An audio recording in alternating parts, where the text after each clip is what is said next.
అద్భుతమైన సాక్ష్యము దేవుని కొరకు నువ్వు జీవిస్తే నీ సాక్ష్యము తరతరాలకు అది పాస్ ఆన్ అవుతుందండి. Hallelujah. It will pass from one generation to another. ఒక్క తరం నుండి ఇంకొక తరానికి నీ సాక్ష్యం అనేది వెళ్తానే ఉంటది.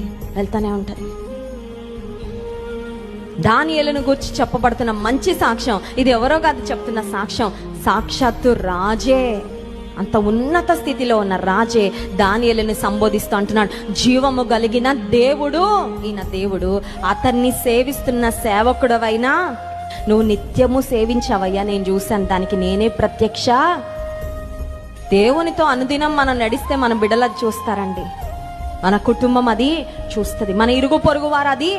అప్పుడప్పుడు దేవుని దగ్గరకు వచ్చి వెళ్ళే వారికి, దేవునితో అనుదినము నడిచే వారికి చాలా తేడా, నీ లైఫ్ స్టైల్లో చాలా తేడా